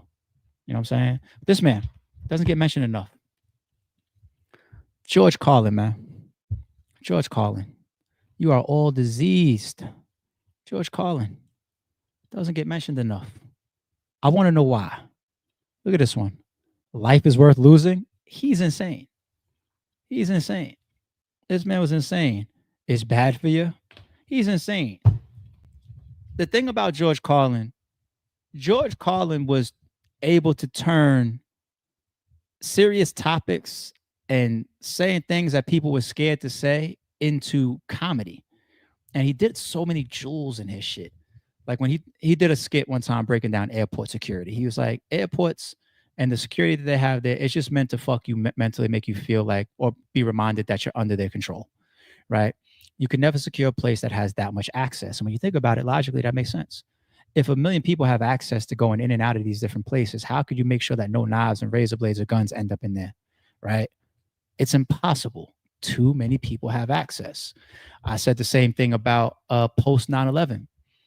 I was still working Midtown Manhattan at the time, post 9/11. And what they would do is they were putting police officers randomly at certain places in the subways, the underground subway system. And they were able to do random checks. They would have a table out. And the reason why it was so stupid, and when I went through that and I was just like, I'm on my George Carlin shit. This is just a form of control. And I'm not a conspiracy theorist guy, but the reason why is because if you ever moved around in New York, whether you visited there or you worked there or you lived there, it's the city that never sleeps. If you stand on a corner during rush hour in like Midtown Manhattan, you will see 500,000 people walk past you in 10 minutes. And in these subways, what they were doing was random checks, which means that within a span of 60 seconds, 400 people could walk by, but they only asked this one person to stop. So right there, that's a huge hole. Here's another hole. They don't do it at every single entrance or exit to the subway. So like, let's say you got some shit that you don't want to walk past a cop with. You look down the stairs, you see that there's a checkpoint there. You know how Manhattan is set up for some of y'all, right? You just could walk 1 block or 2 blocks down and come in the fucking subway, from right that entrance there, or go across the street and come in from the other side. Like, so it made no sense. And George Carlin would find ways to say the shit that I'm saying right now and make us laugh to it, because he was such a realist. Like, he was the guy that says survival of the fittest. The kid that eats too many marbles and dies ain't supposed to be here. Now, it's not easy to laugh at that, but somehow he makes us be like, yo, that's some real shit he's saying. You know, he's like, yo, your kid is ugly. Like, he was that type of comedian. And the times were different too. It wasn't as sensitive back then. But he was that type of comedian where somehow he was a king of rants too. He can go on rants and you would just sit there and be intrigued in his story, and somehow he would just turn it into a jewel and or a punchline joke. Like, you can go to a George Carlin show and expect to laugh just as much as you could expect to be taught. And I think this man deserves his respect. Rest in peace to George Carlin. He's one of my personal favorite comedians of all time. He has delivered a lot of jewels, a lot of great moments, a lot of great stand-ups. So if y'all know, okay? Staying on the video side, I got 2 movies for y'all. 2 movies.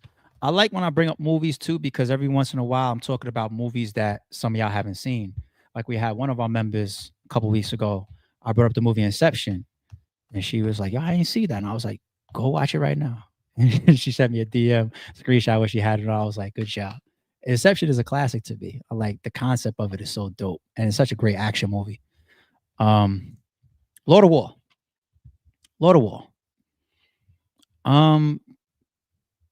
Storyline wise, I want to call this a classic.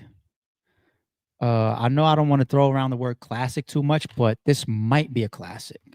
The storyline of this is so intriguing. The thing I love about Lord of War is that it's the realities of this world, of how money and power, and especially the trade amongst military and countries, happens even when we over here thinking that, oh, we into it with them. Behind the scenes, these niggas is cutting billion-dollar deals with each other and shit. But there's that other element at the end, and I won't ruin it for anybody that hasn't seen it, but that element of power. Like, I'm talking about shadowy power.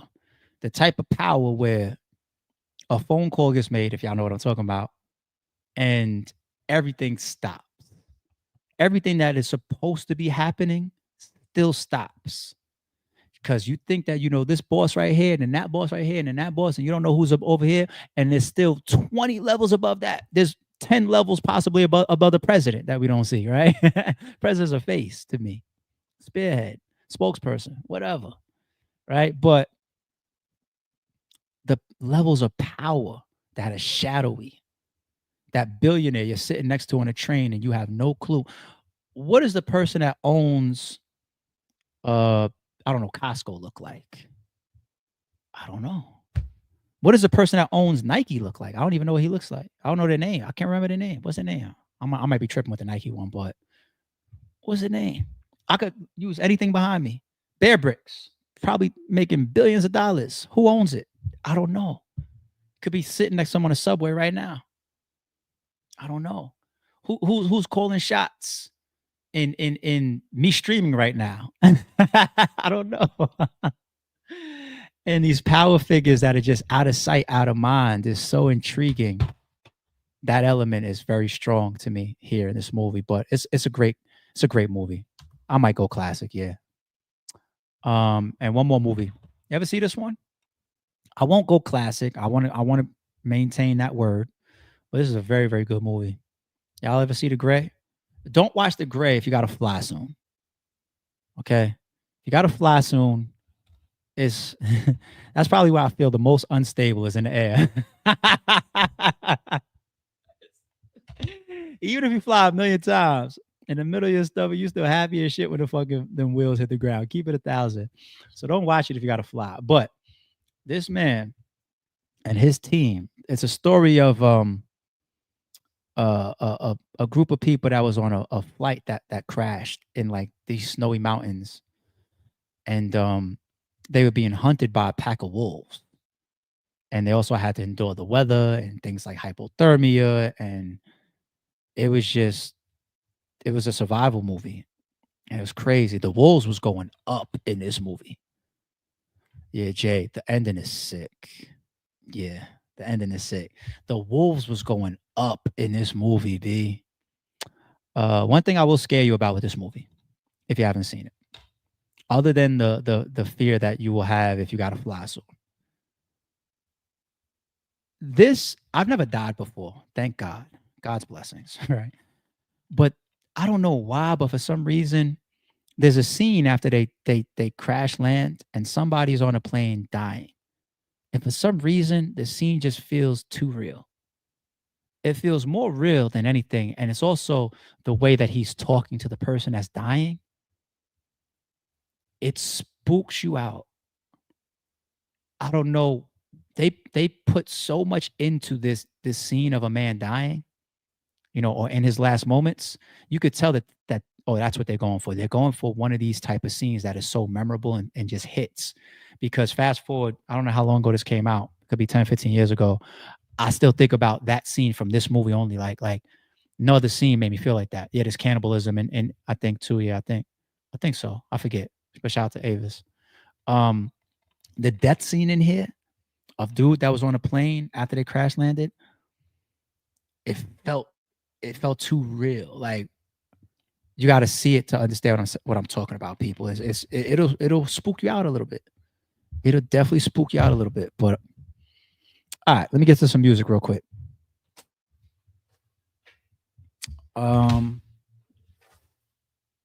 This is another rest in peace. Another rest in peace, and a reminder to myself as well as anybody else that's in the know, how good this man was. He's one of my favorite rappers of all time. Fred the Godson. Gordo! I will argue him as the best punchliner on beat. That's what I'm going with. Best punchliner on beat. One of my favorite rappers of all time. Let me see. I got the Gordo Frederico. Of course, they copied, the times that we come from. This one right here, people. You could probably go on the internet or on YouTube and probably find this full track list to play the whole thing. Or on that pit, somewhere like maybe thatpiff.com, right? City of God. Oh my God. And we know the movie, right? City of God. But talking about money. That's a good one. Talking about money. What's this one? Contraband. Contraband's a dope one. City of God, Contraband. These are some Armageddon. I remember a couple tracks from this one. Big Bronx. Talking New York. Frederico. 3, you with me? You keeping up? 3? Fred the Godson was so incredible, man.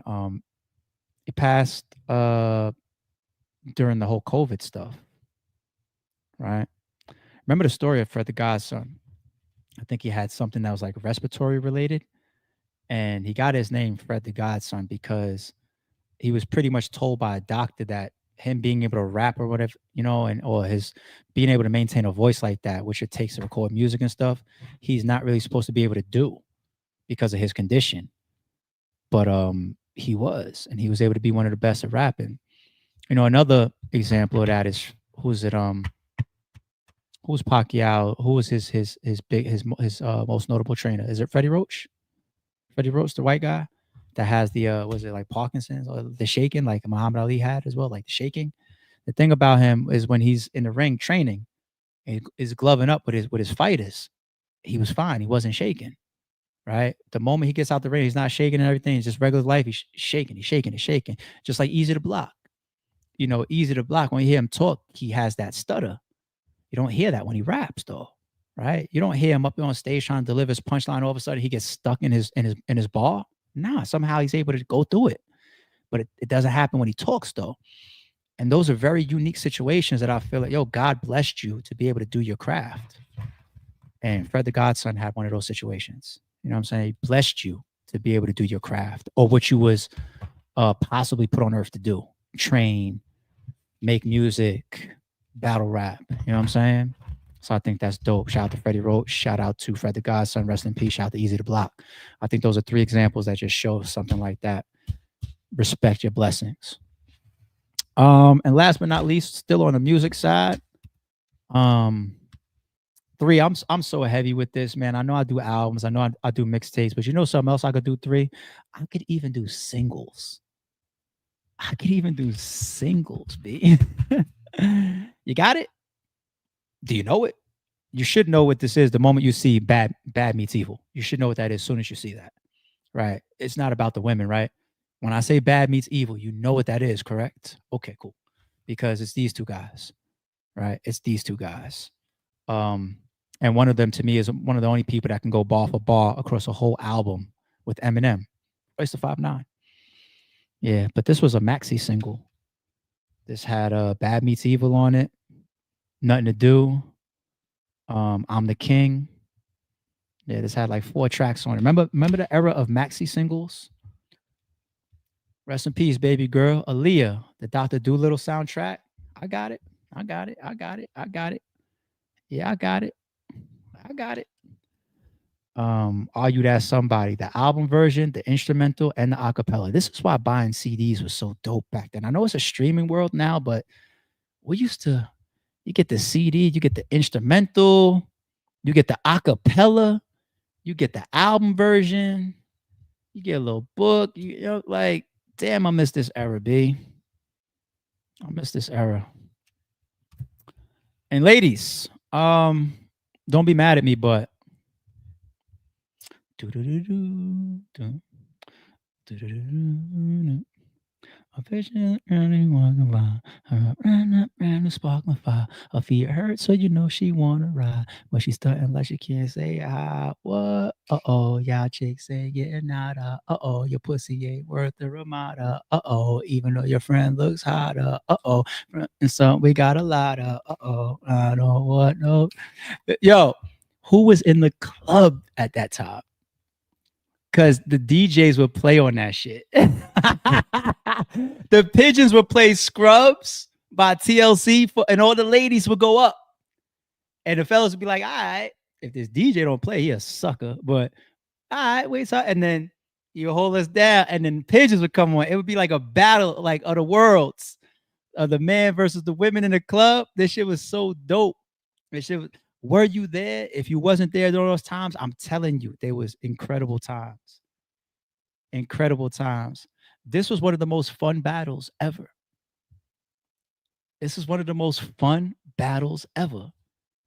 Am I lying? It might be one of the biggest battles ever. Yo, think about it. Scrubs versus Pigeons is one of the biggest music battles ever. I never thought about it like that, B. The whole world was on it. Yeah, that's what this is, Marlon. That's what this is. Right? The whole world was on it. And this single had Even Cheaper on it too. I think that's a different beat. The Cheapskate remix. I got the Sporty Thieves album too. Shout out to Sporty Thieves, man. I haven't heard from them in probably over 20 years, but the hottest song in the streets, representing for all the so-called scrubs. That's the label, representing for all the so-called scrubs. One of the biggest battles ever on the low that we forgot about. Yes, man. Rest in peace, K-Slay. Was there any supers that I missed? Thank you, DMV. I appreciate you, love. All right. I got to start moving around. I got a lot going on. I got people in my house. As I told you, I can get work done. I got a lot going on after that. So I got to get to it. And I got to find a way to get into the gym today still. Hope everybody has a productive, a safe, and a wonderful, Saturday. Y'all do y'all thing out there. And we will be back bright and early in the morning. I got y'all tomorrow. I might have some news for y'all about some of the drama I got to go through today. Let y'all know how my day went. It's about to be war, but I'll see y'all then. Don't confuse silence with work ethic. I'm a boss making decisions, my first fetish. The verse cherished is perfect, that's a reverse blemish. I dropped it, connected the block, learn Tetris. This is the Sorry Street Podcast. Welcome to the house of. And shout out to the members.